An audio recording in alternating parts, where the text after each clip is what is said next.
इस वक्त एक बड़ी कवरेज आप देख रहे हैं। जो बच्चे इस देश का भविष्य है, उनका भविष्य लीक हो रहा है। पेपर लीक कोई एक राज्य का मामला नहीं है, ये हर राज्य में हो रहा है। और आज इसीलिए इस पर चर्चा करनी जरूरी थी, क्योंकि हमें देश के भविष्य को अपना मुंह दिखाना है। हमें उन्हें ये बताना है कि हम आपके लिए ये चौथा स्तंभ जो है, एबीपी न्यूज इस वक्त आपकी आवाज को बुलंद कर रहा है। सारे ये जो इस वक्त आपको बच्चे स्क्रीन पर दिखाई दे रहे हैं, ये प्रतियोगिता में बैठने वाले जो कॉम्पिटिटिव एग्जाम है उनकी तैयारी करने वाले बच्चे हैं। और फिर बता दूं, एवरेज 3 साल से ज्यादा ये मेहनत करते हैं। और जब ये बैठते हैं वहां पर, पता लगता है कि पेपर तो भाई साहब लीक हो गया है। कैसे लीक हुआ भाई? एक ने 50 लाख रुपए देने का वादा किया था, पेपर लीक हो गया।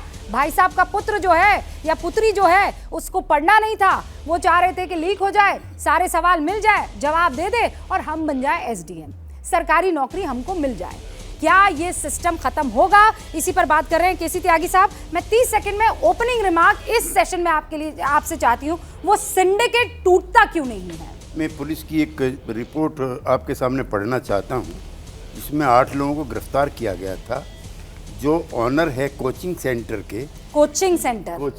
के, वो भी इसमें इन्वॉल्व थे। और जो एडमिट कार्ड है वो भी देते थे, एड्रेस भी पाए गए, कैंडिडेट जो हैं वो भी पाए गए। और उनके एजेंट नॉर्थ इंडिया के लगभग बड़े बड़े शहरों में कोचिंग सेंटर के मालिकों के साथ मिलकर के इस सारे माफिया गैंग में लगे हुए थे। अब इसमें राज्य सरकार होगी क्या दोषी, ये दूसरी बात है। लेकिन और कोचिंग सेंटर भी एक बिजनेस बन गया है। जो गरीब और साधारण परिवार के बच्चे हैं, ये कोटा में अपने बच्चों को नहीं पढ़ा सकते, तो ये भी एक बिजनेस हो गया कोचिंग सेंटर। सर, बहुत महत्वपूर्ण बिंदु आपने उठा दिया। Coaching centre, Ashwini Upadhyay. भारत की शिक्षा व्यवस्था को कोचिंग माफियाओं ने और स्कूल माफियाओं ने हाईजैक कर रखा है। बिल्कुल मैं त्यागी जी की बात से सहमत हूं, लेकिन पता नहीं क्यों इस देश में सब समता समानता की बात करते हैं, गरीबी की बात करते हैं, लेकिन समान शिक्षा की बात नहीं करते। अरे सीबीएसई का सिलेबस अलग है, आईसीएसई का अलग सिलेबस है, यूपी बोर्ड का अलग सिलेबस है, बिहार बोर्ड का अलग सिलेबस है। तो बच्चा मजबूर हो के कोचिंग जाने के लिए मजबूर है। आप 1 नेशन 1 सिलेबस लागू कर दीजिए। बच्चा जो स्कूल में आप पढ़ाते हैं वही कॉम्पिटिटिव एग्जाम में पूछिए, और जो पूछते हैं वही पढ़ाइए। देखिए, इनको कोचिंग की जरूरत ही नहीं पड़ेगी। हमने सिस्टम ऐसा बना दिया, जो कॉम्पिटिटिव एग्जाम में पूछा जाएगा वो स्कूलों में पढ़ाया नहीं जाएगा। ये किया किसने? ये कोचिंग माफियाओं ने किया हुआ है। एक आइडिया आपकी तरफ से आया। अभिनय, आप तो खुद अभिनय मैथ के सीईओ हैं, आप मुझे बताइए, कोचिंग माफिया इन्होंने शब्द कहा है। सर ने अभी बताया कि उनके यहाँ से सब कुछ मिल गया। नहीं, ये इन्होंने बिल्कुल सही बात की, लेकिन किसी एक पॉइंट से या एक रिपोर्ट से हम ये नहीं कह सकते। अभी एमपी में जब पेपर आउट हुआ तो वहाँ के परिवहन मंत्री का कॉलेज ब्लैक लिस्ट हुआ, और बाद में पता चला पूरा सिस्टम ही यहीं से हैक था। तो वो बहुत सारे पैरामीटर हैं नकल के। और बाकी कोचिंग माफियाओं की जो उन्होंने बात कही, वो सही बात कही। खैर, मैं तो फ्री एजुकेशन वाला आदमी हूँ, जिसने यूट्यूब पे फ्री पढ़ाया। नहीं सर, आपको तो कोई भी नहीं कह रहा है। हाँ, लेकिन वो क्या है ना कि साधन कैसे मिले। जैसे अब आपको कहीं से किसी नेता से सोर्स मिला कि यार मैं ना 10 बच्चों की नौकरी लगवा सकता हूँ। अब आपको वो 10 बच्चे कहाँ से मिलेंगे? आप किसी कोचिंग सेंटर वाले को कनेक्ट करेंगे, तो वहां से वो कोचिंग वाला भी क्या है कि उस सिस्टम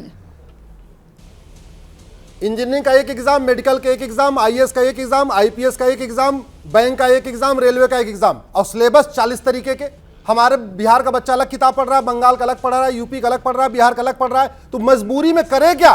पेपर एक है, सिलेबस अनेक है, उसको कोचिंग जाना पड़ेगा। आप कह रहे हैं ये भी एक हो जाना चाहिए। बिल्कुल, 1 nation 1 syllabus, 1 nation 1 education board. इस देश में मैं आपको बता रहा हूँ, यूनिफॉर्म सिविल कोड से, एक बार सुनिए, मैं बताता हूँ बच्चों को कॉन्सेप्ट में बताता हूँ।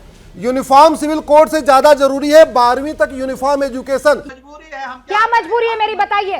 मैं अभी आपको बताती हूँ कि मैंने ओए होए होए होए नमकीन के चटकारे लेते हुए टकटकी मार के डिबेट शो को पॉज रिपीट कर करके देख रहे हैं जोगिंदर जी।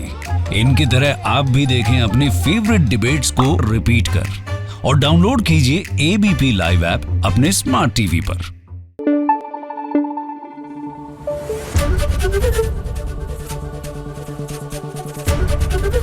एबीपी न्यूज आपको रखे आगे।